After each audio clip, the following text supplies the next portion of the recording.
Hey guys, welcome back to the Cult Classic Kids Show, and today we are discussing Dying Light 2 because there are some new details that have come out, and I am a huge fan of the original Dying Light. I am highly anticipating Dying Light 2. I still can't quite believe that it is possibly coming out February of next year. I am not getting my hopes up because I feel like this is the game that will just never come to fruition, but I am waiting and I am excited.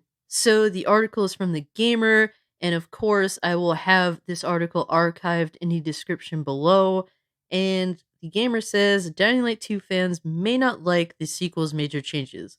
Dying Light 2 is a different game from the original. Dying Light 2 isn't just a bigger, better version of Dying Light, it's a dramatic overhaul that changes the core of the series in some pretty dramatic ways. While the original had some light RPG elements like skill trees and weapon crafting, Dying Light 2 aims to be a lot closer to a traditional open world RPG like Fallout or Skyrim. It introduces a lot of role playing mechanics like gear loadouts, enemy health bars, and dialogue trees, while also returning some of the more challenging aspects of the first game in order to be more approachable to new players. While it might turn out that these changes do make the game more attractive to newcomers, seasoned Dying Light players may find these changes difficult to swallow. Alright, I don't know who this guy is talking to because this all sounds amazing to me thus far. I really like RPG mechanics in my games. I'm a huge fan of the old school Fallout, and I also really loved Elder Scrolls Oblivion. Like that kind of stuff is so interesting and fascinating to me. I really enjoyed it. Though I will say Skyrim isn't much of an RPG. Just saying. Like to me, I really do like the concept of gear loadouts. Enemy health bars I could definitely do without. That shit I definitely don't want to see, but I also do like dialogue trees. That stuff is amazing. Like, I want to go through this experience feeling like it's more personal to my choices and all that stuff. So, really cool. Now, I hope that they aren't using the RPG concept in order to push like microtransactions, like basically putting a over the top grind in the game in order to try and get you to buy time savers or just XP boosters of some sort. Like if you're doing that to sell some sort of microtransaction, then that really sucks. Like I don't like the way the Western developers are taking the RPG route because you could tell that they're trying to induce microtransactions into the single player experience, and I do not like that at all. But if this is a genuine way to add more to the gameplay to take the next step with the Dying Light franchise, then I'm all for that because a lot of stuff here does sound pretty good so far. Now, continuing on, it's been well known that Dying Light 2 would have a nonlinear story with dialogue trees and branching paths ever since the sequel was first announced at E3 2018. Oh my god. Just a fact. Oh my god, 2018. I feel like that's a billion years ago. Holy shit. Just looking at the year, what may come as a surprise to people is just how much the rest of the game is leaning into RPG mechanics as well. Not only has crafting become more involved with the new mod upgrade system, which allows you to build and improve up to 3 mods in each weapon, but players will now be able to loot and equip armor into 6 gear slots. Armor pieces have individual stats and perks, and many of them have even denote recommended class loadouts. A pair of pants that gives bonus stats to bows that may be labeled a ranger piece, so players that want to build into a ranger class will have an easier time picking out the best gear. Like any RPG, you'll spend a lot of time in the menus crafting, comparing, and choosing what weapons and armor to use. It's difficult to say how much of an impact loadouts will have on playstyle and the actual feel of the game, but min maxers will definitely have a lot of crunchy stats to dig into. Conversely, this level of gear management could end up putting some players off since there's a lot more to think about here than in the original. I'm getting the feeling that despite Dying Light 2 being confirmed to be a co-op game if you so choose to. I feel like Dying Light 2 will inevitably feel more single player oriented, at least more than the original Dying Light was, which could be a good thing or a bad thing. I mean, it really depends on people's play style. But as long as for pretty much all the game you could just join up and play with someone, I mean, as long as that option's there, that's great too. One thing I've heard players complaining about are the health and stagger bars that float over enemies' heads, something the first game didn't have. Dying Light 2 has a particularly busy HUD to accommodate all the new systems and mechanics, and enemy health meters only add to that cluster.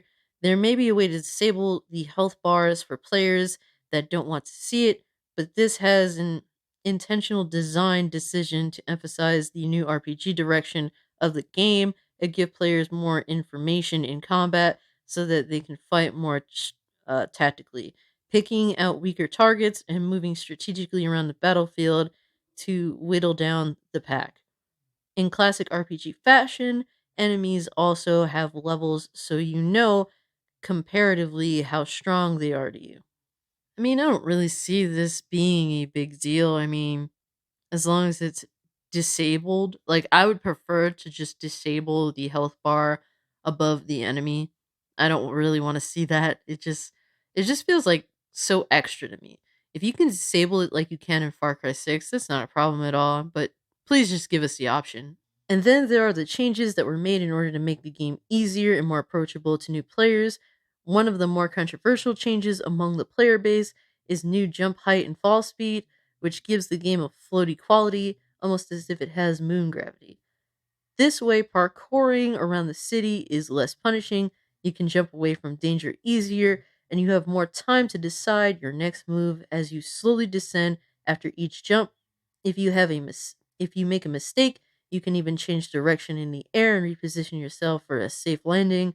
It's a far cry from Dying Light's snappy, realistic physics that always made you feel like you just barely scrambled away from danger. Later upgrades will definitely help you build momentum and may even raise the parkour skill ceiling higher than it was in the first game, but there's no denying the running around in the sequel feels very different and, in my opinion, worse. Hmm. So I wonder if this change was made after the gameplay trailers that we've seen because I didn't really mind the gameplay trailers. It seemed pretty cool to me. My real concern is, will it feel as quick? Like, will it just feel slow and sluggish? Like, if that's the case, that'd really suck. I really like the fact that Dying Light, the original game, was really fast and you're just running and you're just getting around. Like, everything is just, you're just fucking getting all over the place and you're just trying to get away from danger and shit. Everything felt really fast and fluid. So if it does feel sluggish, that could be kind of disappointing, but it's one of those things I feel like I would have to just try for myself, or maybe see an updated gameplay trailer and get a feel of how that is and how that feels different from Dying Light. Exploring during the night has also gotten a lot easier now that you aren't constantly trying to avoid contact with these superpowered volatiles. Now you can more or less freely explore during the night as long as you don't stray away from the UV light for too long. In fact, night actually makes some activities easier in Dying Light 2. Dark hollows and abandoned shops are packed with zombies during the day, but at night they clear out and are free to explore. Volatiles still show up in certain story missions, dark places, and if you make a big enough ruckus at night, but it's not something you have to be constantly mindful of anymore. Now, I'm going to be completely honest. I was the player that would avoid the night, or if I didn't avoid the night, it was just like complete total chaos.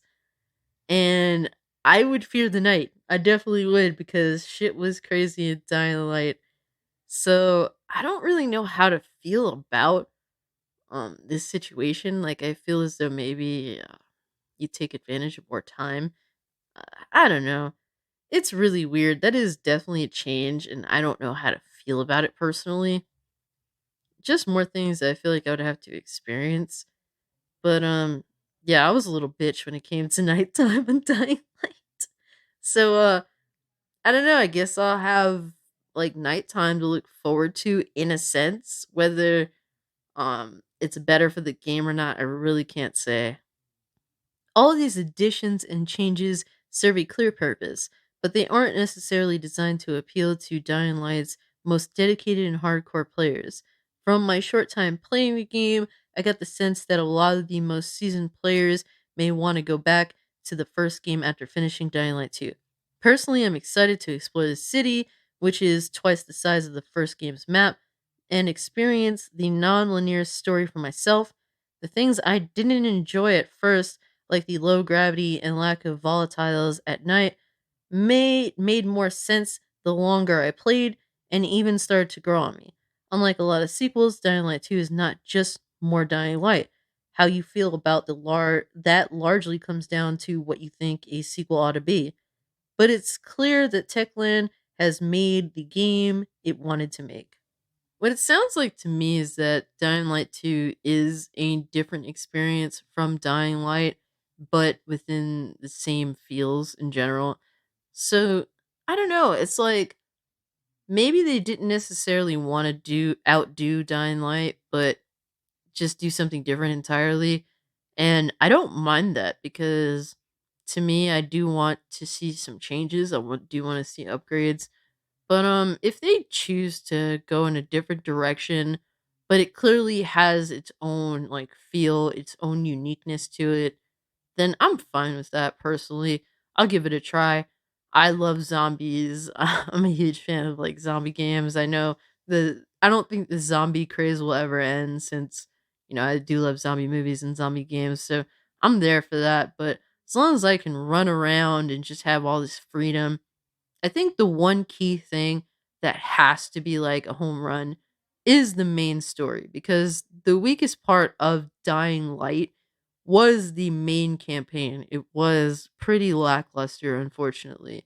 So, with them putting so much emphasis on the RPG, the different um, routes you can go with the story and all that, it has to be an elite story. Like, I hope that they really do knock it out of the park because I think that could be the one true standout of Dying Light 2 is if the story is better than Dying Light. And if people want to go back to Dying Light, that's awesome because it is a great game in its own right. And I'm so glad that Techland is going to drop a next gen patch for Dying Light 2 at some point. They did say on Twitter very briefly that they're working on that and that new details will be in the near future. So I'm really happy about that. But I think that Dying Light 2 would be a nice addition to Dying Light. And I think that both games will hopefully be worth going back to down the line if it be to replay Dying Light 2 and go down a different like path in terms of your choices or just going back to Dying Light 1 because you want that more hardcore experience. I think that both will have their own replay value in their own way. Personally, for me, Dying Light 2 is a game that I am all in on. I'm really hoping for the best. I heard that it did go through a bit of development hell from higher ups wanting to like add their own 2 cents to the game. So I hope that Techland truly did make the game that they wanted to make instead of, the big boss up top that knows nothing about video games suddenly trying to interject their own bullshit into the game. So I'm going all in on Dying Light 2. I hope that it doesn't suck. I think that despite maybe some potential, negatives about the game, I will still have fun with it. I can't help it. I just love zombies, guys. But I just wanted to talk about this game because I'm excited for it. Let me know if you're getting Dying Light 2. Let me know what you're interested in that's different from the first Dying Light or what you're concerned about. If you can, guys, like this video, share this video, subscribe to my YouTube channel, follow me over on Twitter if you want to continue the conversation. And with all that being said, guys, I'm out. Peace.